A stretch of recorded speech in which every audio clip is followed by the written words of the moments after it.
he llegit en algun document que se definia, o vos definíeu com anticapitalistes. Això vol dir que la Constitució de la República Valenciana, que jo entenc que es té que fer entre tots, per això parlo dels sectors i dels territoris. O sigui, els sectors tindran que crear unes regles del joc i els territoris també tindran que marcar unes regles del joc per a fer la futura Constitució de la República Valenciana. Això vol dir que vosaltres, els partits de NB i República Valenciana, abogueu per una Constitució fonamentalment anticapitalista? Jo parlaré per República Valenciana.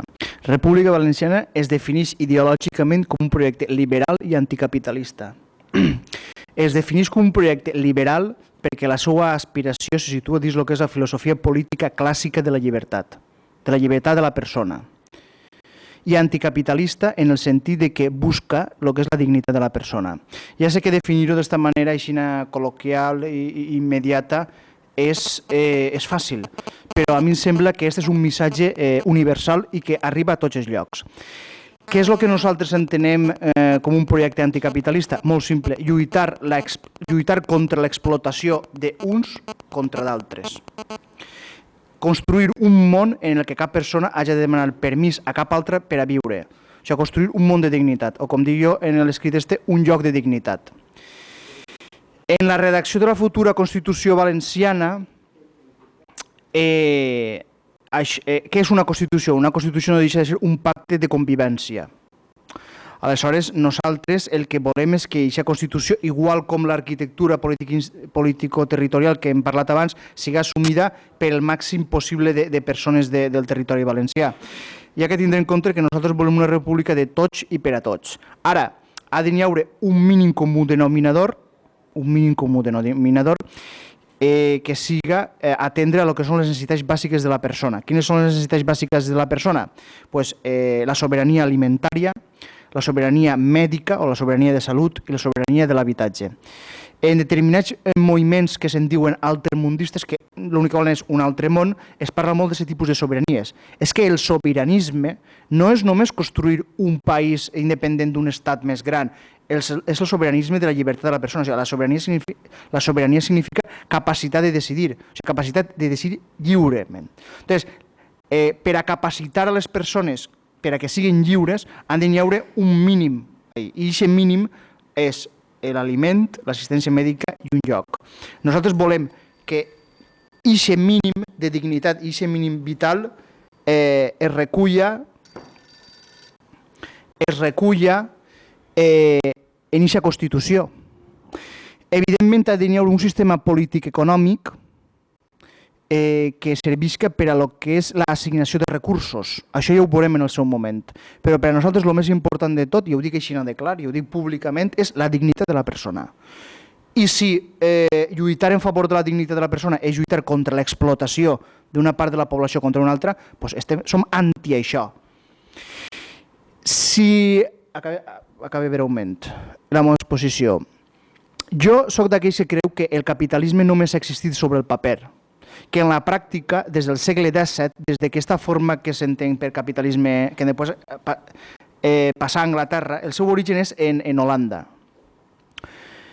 Això jo ho denomino oligarquisme dels diners, o en República Valenciana ho anomenem oligarquisme dels diners. El capitalisme només ha existit sobre el paper, en la pràctica no ha existit això. Per què? Perquè no és veritat que n'hi hagi una part de la població que fabrica alguna cosa i que els altres ho consumeixen si els fa falta. O que els preus baixen si n'hi ha poca demanda o els preus pugen si n'hi ha molta demanda. En la situació d'anomenada crisi econòmica, que nosaltres creiem que no és cap crisi econòmica, que el que s'ha produït és el furt de diners més gran de tota la història, no s'ha complit això. N'hi ha molta gent que té una segona residència que la té ahí per a lo que és el mercat de lloguer, però tampoc li molesta si la té ahí sense llogar. Els preus de lloguer no han baixat tot el que haurien d'haver baixat. I no dic ja el que és la primera casa, o sigui, la casa de primera ocupació. No ha baixat. No s'ha complit el que és la regla bàsica del capitalisme clàssic. Ha volat pels aires absolutament. Això és una qüestió. I una altra, aquells que tant parlaven del lliure mercat, jo recordo el president de la COE, el senyor Díaz Ferran, que va dir que n'hi havia que fer un parèntesi en l'economia de lliure mercat. Un parèntesi. Però un parèntesi per a què? Per a què? Pues per a protegir els interessos corporatius i mafiosos de les oligarquies dels diners i de les minories opulentes. Així de clar. I així de clar n'hi ha que dir-li igual a la gent. Perquè les coses són així. I ara, la pregunta que nosaltres ens fem és on estan els diners? Els diners han desaparegut. Els diners estan en mans d'uns pocs i ara el que són les hisendes públiques de tot el planeta s'han quedat buides absolutament. Per tant, nosaltres, la dignitat per davant, i volem que en aquesta Constitució se reculla tot el que són els drets bàsics de la persona i de la seva dignitat, tant en el que és la República Valenciana com en tot el planeta. Perquè per a nosaltres la dignitat de la persona la comencem a construir així localment, però volem que se projecte globalment. Bé, quan se parla d'anticapitalisme, moltes voltes s'associa al comunisme. És a dir, bàsicament s'entén que la forma d'estructurar l'economia d'un país pot ser de dues maneres, o dirigida totalment des de l'Estat, de manera que tots els mitjans de producció estiguen en mans de l'Estat o estiguen en mans de particulars. Quan estan en mans de particulars se suposa que és el capitalisme i quan estan en mans de l'Estat, evidentment, el comunisme.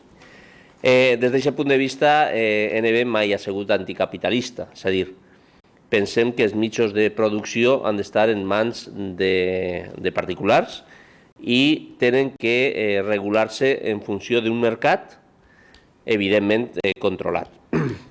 La diferència entre el que Esquerra Nacionalista Valenciana sempre ha defès i el que existeix és que una cosa és que els mitjans de producció estiguen en mans d'una persona que trau el benefici no del seu treball, sinó de posar diners, és a dir, obté rentabilitat del capital, i altres que n'hi ha que obtenen rentabilitat del seu treball.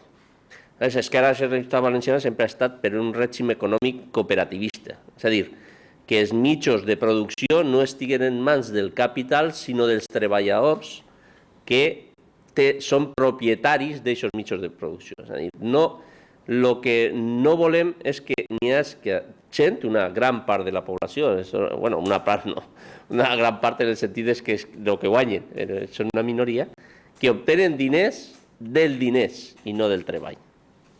Però els mitjans de producció han d'estar en mans, diguem, dels ciutadans, no de l'Estat, perquè això crea tot el que hem vist, les deficiències, sobretot a nivell de subministrament i de distribució, que en algunes parts de l'anterior bloc comunista se produïen quan els mitjans de producció són monopolitzats absolutament per l'Estat. Jo volia aclarir un tema. Dins de lo que és la propaganda, en el fons contra la llibertat, se sol confondre el que és el principi comunista de lo que ha sigut l'experiència històrica d'aquells règims que s'anomenen comunistes. Aleshores, una cosa és el principi comunista en abstracte, que significa literalment posar els béns en comú, i una altra cosa han sigut els règims, les dictadures, que començant des de la URSS fins a lo que és l'Europa de l'Est, es van imposar durant unes dècades en el segle XX. Si ens fixem en el que és la vida quotidiana, per exemple, una família és un grup en el que una part dels seus béns estan en comú. O sigui, dos adults, sigui un home i una dona, dos homes o dones, posen en comú els seus béns d'una manera gratuïta en relació als seus fills. Això és compartir un bé, això és posar un bé en comú. I n'hi ha, dins el que és la societat civil, institucions sense ànim de lucre, que se diu, o d'altre tipus, en els que posen els béns en comú. O sigui, el grup humà no ha pogut sobreviure al llarg de la història si no és posant una part dels seus béns que produïen en comú, perquè no es pot viure així. Aleshores, tota aquesta propaganda que n'hi ha que diu que el comunisme és corrupció, que el comunisme és falta de llibertat i que totes aquestes coses, el que amaga realment és una ideologia egoista i criminal. I voldria dir una altra cosa per a que se vegi que la meva intervenció és honesta. No és el mateix l'egoisme que l'individualisme. L'individualisme és molt bo, és boníssim. De fet, la civilització occidental s'ha basat en el que s'anomena l'individualisme creatiu, que és la glòria dels occidentals. no n'hi ha cap altra civilització en tota la història que hagi tingut el que s'anomena l'individualisme creatiu. I una altra cosa és l'egoisme. L'egoisme és destructiu, ho destrueix tot, és parasitari. Aleshores, el comunisme significa, en la pràctica, com a concepte, posar els béns en comú. Això no atenta contra la llibertat ni atenta contra l'individualisme, i una vegada estan els béns en comú, hi haurà gent que potser tingui una tendència creativa, individual, que no té per què anar en contra del grup, pot ser una contribució des de la seva individualitat a lo que és el bé comú. O no, o simplement expressar-se i ja està. Per això, evidentment, no té res que veure l'egoisme, que l'egoisme significa depredar els altres en profit propi. O sigui, que n'hi ha que anar en compte perquè hi ha molta gent que són professionals de la propaganda que el que estan fent és intentar confondre a la gent. Igual que no és el mateix un estat eficaç que el que és l'estatisme. O sigui, l'estat si ho ocupa tot i ho vol regular tot, això pot acabar amb la llibertat del grup humà, perquè l'estat no deixa de ser l'instrument que se dota un grup humà per a organitzar la seva convivència.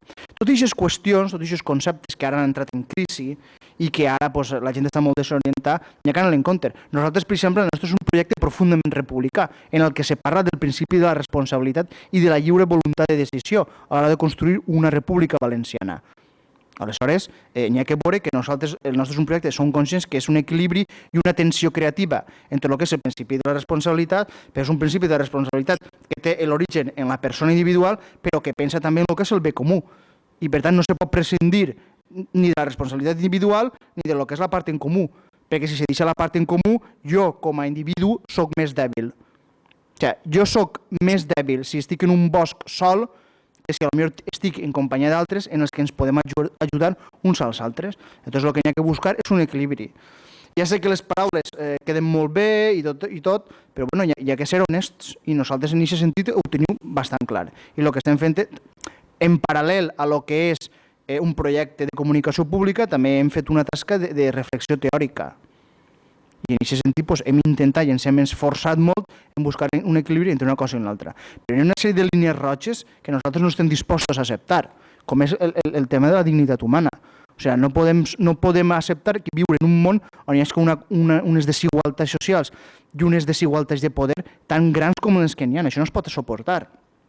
I no tolerem viure en un món de satisfets, com és la civilització occidental, que sí, n'hi ha una extensió, augmenta la pobresa, augmenta les desigualtats, però aquesta visió, i això nosaltres en República Valenciana ho posarem en un document, la emergència del nou ric satisfet, del normal i corrent satisfet, que viu la seva vida quotidiana i que no li dona la gana enterar-se de la resta del món, quan tu pots apretar una tecla i connectar-te instantàniament amb una persona que visca al Japó, en l'altre extrem del món. O sigui, ara no se pot al·legar i en això acaba. En aquesta situació crítica en la que estem, perquè és una situació realment crítica, no se pot al·legar ignorància, no se pot dir que ningú sabia el que estava passant, tot el món ho sabia perfectament.